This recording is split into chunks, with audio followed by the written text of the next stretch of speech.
bra because I'm a cup size. I've got these gapping. I'm stuffing the inside of the bra just so I fill it out. What am I supposed to do now? And I think that's really interesting is that, a lot of these issues have long-term effects. All of these treatments, all of these surgeries, they're not just, it's just not a moment. So that's why we kind of say we have bras from, the moment you're diagnosed, through your surgery, through your radiation treatment, but also into your life beyond, because it's not just about your cancer moment. It's about feeling good about your body for as long as you have, right? As long as you can, and as long as you, want to feel comfortable. So it might be, there might be certain bras that are only used during certain phases, but we have a bra for every single phase that you encounter as you go, you go and embark on this life pre and post cancer. Yeah, and I'm loving it because I also noticed, thank you, Dana, for that you have this one. So there's two that I already have my eye on that I have to have. The Gloria pocketed wire-free bra. I love I think she's adorable, and I love the images. Like, I love the woman with the silver hair, who is smiling from ear to ear, and she just looks very sexy and confident and happy with her bra. I like this bra. I definitely like, I like lacy type bras and dainty looking bras. So this one is definitely a must have. I like that one. And then, I always say that's like your celebration bra, like your pop the champagne bra, right? Like, I feel good today. Yeah, definitely. Today. Let's celebrate today. Yeah.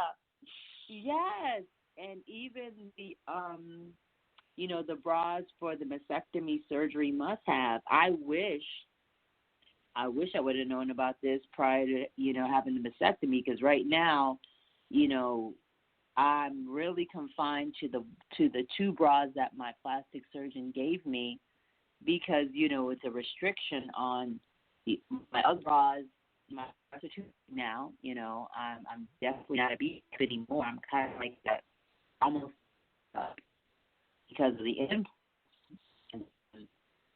It's an adjustment. It's definitely an adjustment. Yeah. But he did mention that, Ty, they're somewhat swollen right now, and once they come down somewhat, you may be left with a full C cup, is what he mentioned. And so when I hear you say due to radiation and some that are shrinking, I'm like, oh my God, am I going to have to deal with my breast shrinking? But these are implants, so hopefully not.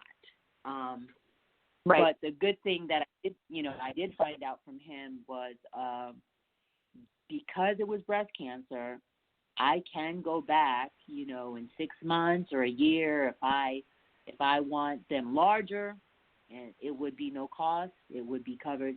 I could go and get them larger in the event something happens, So that is a good thing to know, that because it's a breast cancer related situation, I don't have to rack my brain about, oh my God, how am I upkeeping this after this surgery? Right. Because, I think that's a fear, because this, in our mind, we were always told that that's cosmetic, but now because it's cancer related, that's how I'm saved.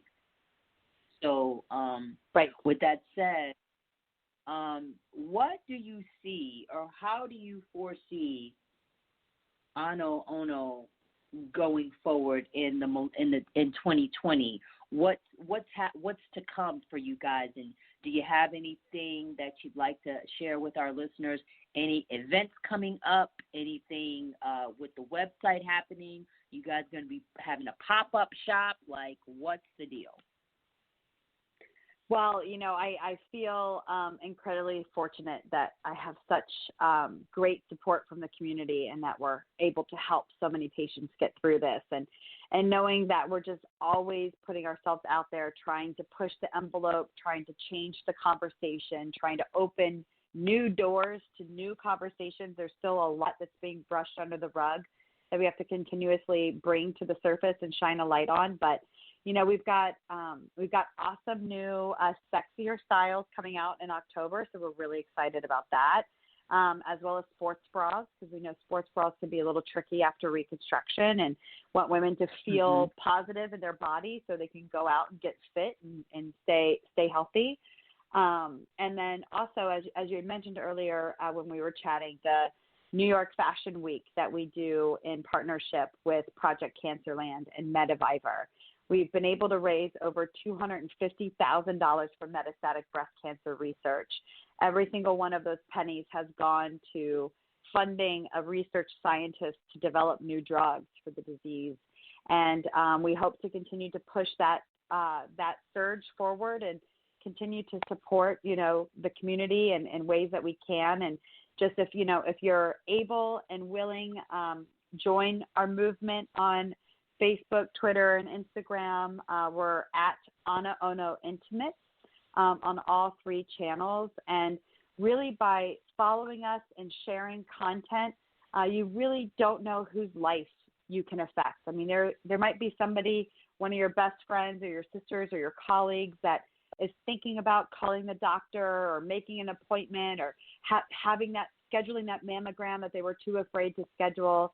But, really getting something that empowers them to make good health decisions could really affect an outcome, that needs to be caught early. And I think that's really the support here is by sharing and being supportive of each other, we can really support everybody. Yeah, that's wonderful to know. Now, Dana, where are you located? Are you based out in Philly? We are in Philly. Philadelphia is our headquarters. I've heard a lot of myths about Philly. Now, one of my all-time favorite songstress goddesses, Miss Jill Scott herself, is from Philly. So I love. Amazing woman. Amazing woman. It. So how is it in Philly? What's Philly like? And I'm from the Bronx, so I'm from a city. But how's Philly? I give you, I would people probably won't be happy, but, I feel like Philly is, I was a New Yorker for a long time. Philly is like the Bronx / Brooklyn before Brooklyn, Queens, and Bronx got kind of completely outrageous. Yeah. But, Philadelphia for me is a center of, and a crossroads of culture, of the arts, of people, of mankind. I feel like we are a city truly, truly of brotherly love. That it's one of those things when we need to come together to support one another, we will. And, we got a lot of hard life people here. We've got middle class and we got people trying to wake up and make money for their kids and, make the world a better place. And, we've got people that are out there doing it and making beautiful music. I mean, the musicians that have come out of Philadelphia to me are just incredible people. And I think it's because they've been able to draw on such amazing life experiences. It's got a special place in my heart. I've been here now for almost 10 years and this is what I call home. Wow. I like that. Does it get very, very cold in the winter? Yeah, we get some of those nasty East Coast ice storms, which are never fun when you live in a city where you walk everywhere. Ooh, God, and that's when I have to be like, okay, guys, you know what? I wish I could. I can. It's too but cold. I can't. That's all I can do. I wish I could, but I can't. So and how have you been so successful with accomplishing the partnering with Fashion Week? How did that come about? It was my dear late friend Champagne Joy really had a pulse on this world that very few people have, and I am honored that I get to call her my friend, and I miss her every single day of my life. But she knew that the conversation needed to change around the disease, and she saw the I kind of call it the pink ribbon spiral, where we were just tying pink ribbons around our eyes in order not to see the reality or the truth of what the disease was doing to men and women. And we got together, and she got this opportunity to do a fundraiser for Cancerland at New York Fashion Week. And she came to me and she said, Dana, do you want to do this with me? Do you want to put AnaOno on the runway at New York Fashion Week? And the first thing I said to her, I said, champagne. I love this idea, but, you know, like, AnaOno is not a fashion brand. Like, we're really helping women get through their cancer diagnosis and feel beautiful and empowered. She goes, yeah, exactly. And I said, right, okay, let's do it, you know. And I think our first show in 2017 was just really, really earth-shattering, because I knew that if I was going to do it, that we needed to show the world what breast cancer really looked like. And breast cancer looked like a lot of things. It looked like women that were missing their breasts. It looked like people that don't associate to the woman gender and are non-binary. It looked like people walking with breasts that have no nipples. You know, that's what it looked like. Mm-hmm. And Wow. I was really, really amazed that when I met people like Erica Hart, who is an amazing, incredible advocate and activist for the LGBTQ plus community, and you know, a woman of color herself, and not seeing herself represented, and having a mother who died of breast cancer, and you know, herself getting diagnosed and having a mastectomy, and you know, she had just posted her picture at Afro Punk, and she didn't have any nipples, and I asked her, I said, hey Erica, would you be in the show, because I think the world really needs to see this. And she said yes, and we became fast friends. And you know, I mean, to just have the guts to get on a runway and with nothing but a pair of underwear to show the world what your body looks like is just completely outrageous. And Vaughn, my friend, who brave as hell. That's very so brave. Wow. Like, yeah. There's a reason why I'm not on the runway. You know what I'm saying? Like, it takes some guts. I mean, guts. not for nothing. That I'm like at wow, because I think when a woman can, you know, when you can fully embrace your curves, your folds, every aspect. Yep.